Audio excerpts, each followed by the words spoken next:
Oh,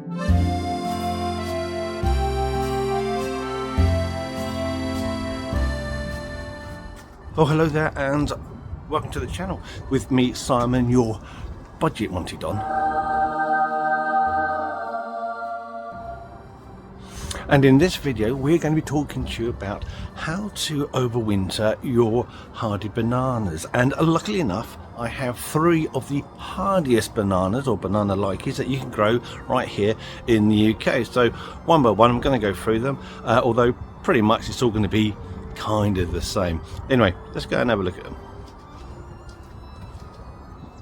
So the 3 hardy bananas that we have growing in the garden today are the absolutely fantastic what's it called, Musa, the Japanese or hardy banana. That is an absolutely glorious thing that I've really enjoyed this year, absolutely through. Sorry, the spiders above. The second one that we have here is the Musella lasiocarpa, which some people say is indeed the hardiest of all the bananas and banana-likeys, but really it is not as hardy as I first thought it could be. But we'll talk about that.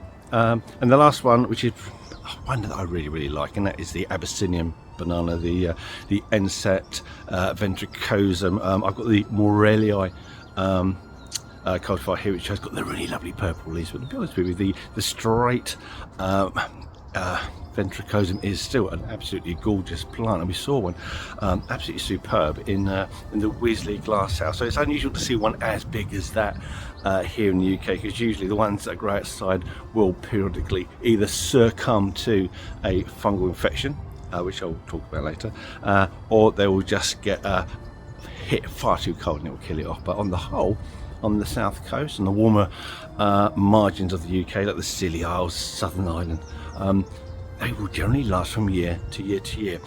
All they need to do is get a decent establishment on them. Now, arguably one of the most important jobs when it comes to overwintering bananas is to remove all of the leaves, as you can see we've done here in this pot grown specimen. And to find out why we do this, we're going to go back in time and talk to someone when the sun was still shining. Now, we're not quite ready yet to start taking the old knife to the banana, but we will do in about 4 or 5 weeks when the first frost comes. So what we need to do, come the first frost, all this foliage, this glorious foliage is going to get knackered, and what we want to do is we cut it, and I'll show you we're going to cut it. We're going to cut it right where it reaches the stalk, right where it reaches the stalk. And we're going to chop it down to where these sort of like these openings up here. We're going to take it down to here. So that's going to be quite a lot of waste. So everything, all these leaves get cut off. We do not leave the leaves on. We don't leave the leaves on any of the bananas that we overwinter. And the reason why we do this, at least that I believe we do this, is because there's a lot of foliage here. You get damage in the foliage, and in cold, wet conditions, you can get a higher risk of fungal infections getting into the plant and damaging it. So by removing all the leaves, it reduces the risk of overwintering disease, because especially with that Abyssinian banana, you can get root rot. So we don't want that. So now we're going to cut all that off. We want to keep these pseudo stems, really, because it's going to give you the height for next year. And it's got so much packed in there. You don't want to waste all the energy of the roots rebuilding these. So we're going to keep these intact. We're going to take off the leaves, and if we think it's going to get quite cold, you know, below -12, then we can put a dry mulch on here. Anyway, that is as much as I'm going to talk about it for now. So we're going to leave it some time, wait for the weather to change, and then I'll come back out and I'm going to show you exactly what I'm going to do to it. 4 to 6 weeks later. Okay, so you see all these old naked leaves. Now these are dying off now, and the problem when you get leaves dying off like this, you know, they can rot on the tree, and if they're rotting on the tree, that means that fungal infections can get in through the leaf stalk and then into the pseudo stem. So what you don't want fungal infections moving from the leaves into the pseudo stem. So what we're going to do is we're going to get a blade, and we're going to cut off all these old leaves just to the stalks, like that. And then there's several things we can do from there. You can just wrap everything up with some horticultural fleece or something similar to give it some winter protection. You don't really need to put a dry mulch on the bottom there. Dry mulch is a substrate that's got a lot of holes in it, you know, that if it does get wet, it just drains through. And the air holes in the substrate, they're important because they act as an insulation, preventing ground frost penetrating down to the root system. Examples of a dry mulch would be bark chips, gravel or sand. The next thing I'm going to do is I'm going to put like a protective bag over the top here. So I'm going to put in these like a few of these big posts and put a bag over the top, and then that'll protect like the top part of the plant from freezing winds, you know, cold freezing rain, snow, whatever. But you'll see what happens when I start making it. Anyway, let me get the parts. I'll show you what I need. Right, so first of all I'm going to remove all of these old leaves off, and what we're going to do, put a bit of speed in it so we don't waste anybody's time. Come on.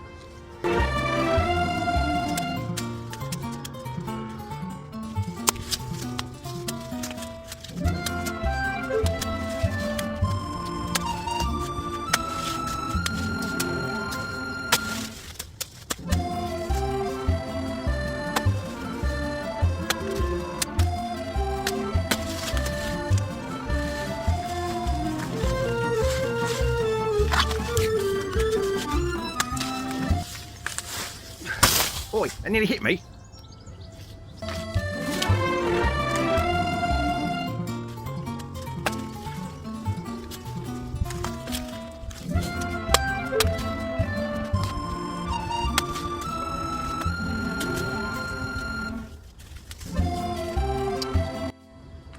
Right, now the next thing I want to do is secure all these big posts into the ground, and then I'm going to put one of my baggies on top of it. Come.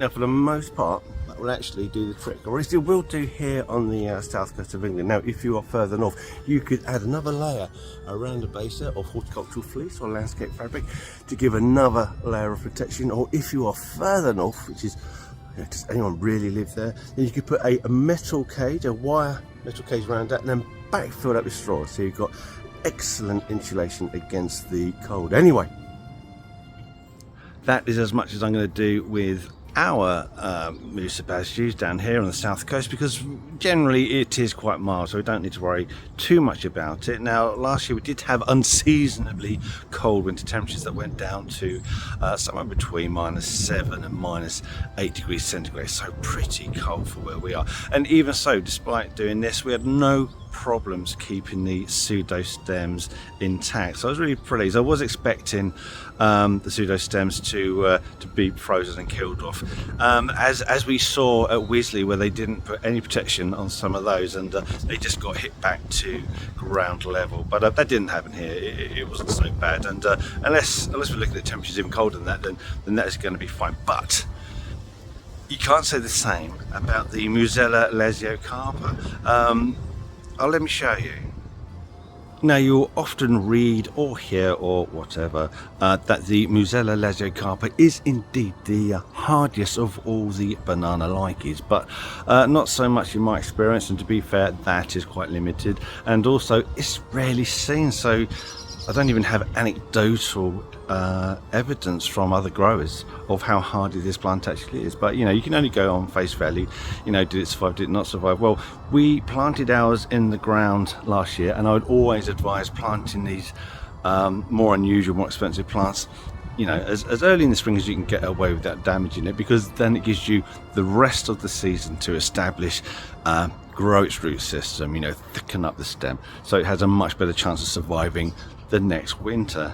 Anyway, so we did that, but again, as I mentioned, last year we had that extremely cold winter, temperatures down to about -8, and it really struggled to come back in the spring, unlike the Musa basius, which just bounced back, was absolutely fine. So this is what we're doing with the Musella lasiocarpa this year.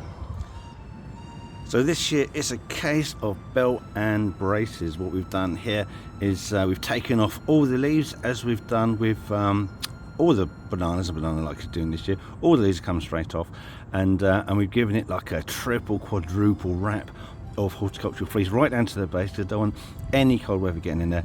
And you see at the base here, you can see the bark chips. There you go. There's a good 2 to 3 inches of bark chips, which is what we're using as our dry mulch. So this will help to protect the roots.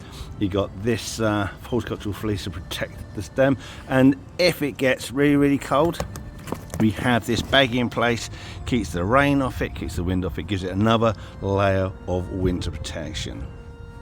And really it is exactly the same system that we're going to be using to look after the Abyssinian banana. Now, I do realise that a lot of people, such as Monty Don, who like to remove all the leaves, lift the plant, pot it on and bring it in under cover for winter protection. But where I've done this in the past, about 50% of the time, so it's been really frustrating, you tend to get this basal rot.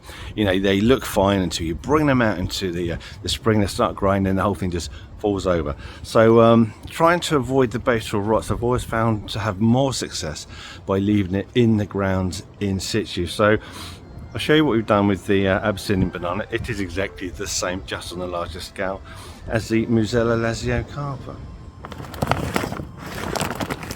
So once again, we've got a thick layer of bark chips to protect the root system.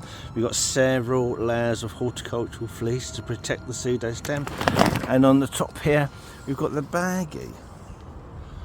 So there you go. When it comes to overwintering your hard bananas, if you're not sure and you don't want to take any risks, then thick layer of bark chips or a dry mulch, several layers of horticultural fleece around the pseudostem. Don't forget to remove all the leaves beforehand, and you know, just to be extra sure, put on a bag, helps protect from the wind, from the rain. It just does a really good job. And to be fair, if we have a mild year this year, I expect all 3 of those bananas to come through absolutely fine. Anyway, if you've got any questions or any great ideas or tips that you use when overwintering your hard bananas, then let us know by putting that in the comments. We would love to hear from you.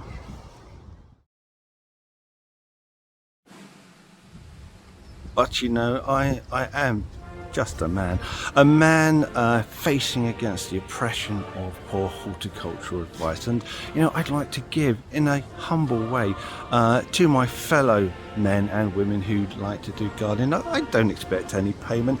It's payment enough to see your lovely smiley faces when things go right in the garden. I mean, you know, people might say I'm big-headed. My wife says pig-headed, but it's probably just the way she speaks. She's a bit weird.